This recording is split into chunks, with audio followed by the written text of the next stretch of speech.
നമസ്കാരം. ഇന്ന് നമ്മൾ സംസാരിക്കാൻ പോകുന്നത് കേരളത്തെ അക്ഷരാർത്ഥത്തിൽ ഞെട്ടിച്ച ഒരു വലിയ സംഭവത്തെക്കുറിച്ചാണ്. ശബരിമലയിൽ നടന്ന ആ സ്വർണ്ണ കവർച്ച. അതിനു പിന്നിലെ ആ ഞെട്ടിക്കുന്ന ഗൂഢാലോചനയുടെ കഥയിലേക്കാണ് നമ്മൾ പോകുന്നത്. അപ്പോ ഈ കഥയുടെ ഏറ്റവും നിർണായകമായ ഒരു ദിവസം അത് 2025 നവംബർ 11 അന്നെന്താ സംഭവിച്ചതെന്നല്ലേ? തിരുവിതാംകൂർ ദേവസ്വം ബോർഡിന്റെ, അതായത് ശബരിമലയടക്കമുള്ള ക്ഷേത്രങ്ങളുടെ ഭരണം നടത്തുന്ന ബോർഡിന്റെ മുൻ കമ്മീഷണറും പിന്നീട് പ്രസിഡന്റുമായിരുന്ന എൻ വാസു അറസ്റ്റിലാവുകയാണ്. ആ ഒരൊറ്റ അറസ്റ്റോടുകൂടി ഈ കേസ് ആകെ മാറി മറിഞ്ഞു. അപ്പോൾ നമ്മുടെയെല്ലാം മനസ്സിലുള്ളൊരു ചോദ്യമുണ്ട്. എങ്ങനെയാണ് ഇങ്ങനെയൊന്ന് സംഭവിച്ചത്?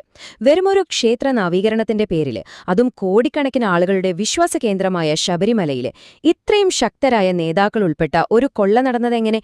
ശരി, നമുക്കിതിന്റെ ഓരോ ചുരുളുകളായിട്ട് അഴിച്ചു നോക്കാം. ഈ ഒരു വലിയ കൊള്ളയുടെ തുടക്കം എവിടെ നിന്നാണെന്നറിയാമോ? വളരെ സിമ്പിളായി തോന്നുന്ന ഒരു തട്ടിപ്പിൽ നിന്ന്. ഒരു പേപ്പറിലെ കള്ളത്തരം. വെറുമൊരു ചെമ്പ് തകിട് എന്നെഴുതിയൊരു നുണ. അതാണ് ഇത്രയും വലിയൊരു കവർച്ചയ്ക്ക് വഴിയൊരുക്കിയത്. അപ്പോ സംഭവം നടക്കുന്നത് 2019 മാർച്ചിലാണ്. ശബരിമല ശ്രീകോവിലിലെ സ്വർണം പൂശിയ പാളികൾ ഒന്ന് പുതുക്കി പണിയാൻ തീരുമാനിച്ചു. ആ ജോലി ഒരു സ്പോൺസർക്ക് കൊടുത്തു. പക്ഷെ അവിടെയാണ് കളി മാറിയത്. ഈ കോടികൾ വിലപിടിപ്പുള്ള സ്വർണ്ണപ്പാളികളില്ലേ, അതിനെ ഔദ്യോഗിക രേഖകളിൽ വെറുമൊരു ചെമ്പ് തകിട് എന്ന് മാത്രം രേഖപ്പെടുത്താൻ മുകളിൽ നിന്ന് ഓർഡർ വന്നു. പണി കഴിഞ്ഞ് ഈ പാളികൾ തിരികെ ക്ഷേത്രത്തിലെത്തിയപ്പോഴാണ് എല്ലാവരും ഞെട്ടുന്നത്.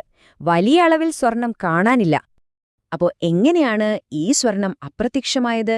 ശരിക്കും പറഞ്ഞാൽ മൂന്ന് സ്റ്റെപ്പുകളുണ്ടായിരുന്നു ഇതിന്.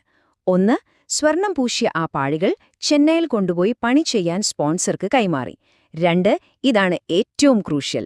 ഉന്നത ഉദ്യോഗസ്ഥരുടെ നിർദ്ദേശപ്രകാരം മഹസ്സറിൽ, അതായത് കൈമാറുന്ന സാധനങ്ങളുടെ ഒഫീഷ്യൽ ലിസ്റ്റിൽ, ഇത് സ്വർണമല്ല വെറും ചെമ്പാണെന്ന് എഴുതി ചേർത്തു. മൂന്നാമത്തെ സ്റ്റെപ്പ് സിമ്പിളാണ്. അസൽ സ്വർണം അടിച്ചുമാറ്റി പകരം വില കുറഞ്ഞ എന്തോ ഒന്ന് പൂശി പാളികൾ തിരികെ കൊണ്ടുവച്ചു. പക്ക പ്ലാനിംഗ്.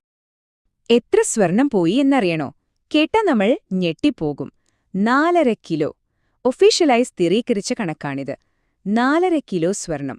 ഇന്നത്തെ വില വെച്ചു നോക്കിയാൽ എത്ര കോടികൾ വരുമെന്നോ ഒന്നാലോചിച്ചു നോക്കൂ. ഓക്കെ, അപ്പൊ ഇത്രയും വലിയൊരു കൊള്ള നടന്നു. ഇനി അന്വേഷണം എങ്ങനെയാണ് ഇതിന്റെ പിന്നിലുള്ളവരെ കണ്ടെത്തിയത്? ആ കണ്ണികൾ ഒന്നൊന്നായി കൂട്ടിയിണക്കിയത് എങ്ങനെയാണെന്ന് നമുക്ക് നോക്കാം. ഈ കേസിന്റെ ഗൗരവം എത്രത്തോളം ഉണ്ടെന്ന് മനസ്സിലാക്കിയ കേരള ഹൈക്കോടതി ഇതിൽ നേരിട്ടിടപെടുകയായിരുന്നു. വെറുമൊരു പോലീസ് അന്വേഷണം പോരാ, ഇതിനു പിന്നിൽ ഒരു വലിയ ഗൂഢാലോചനയുണ്ട്. അതിൽ പൊതുപ്രവർത്തകരുടെ പങ്കും അന്വേഷിക്കണമെന്ന് കോടതി പറഞ്ഞു.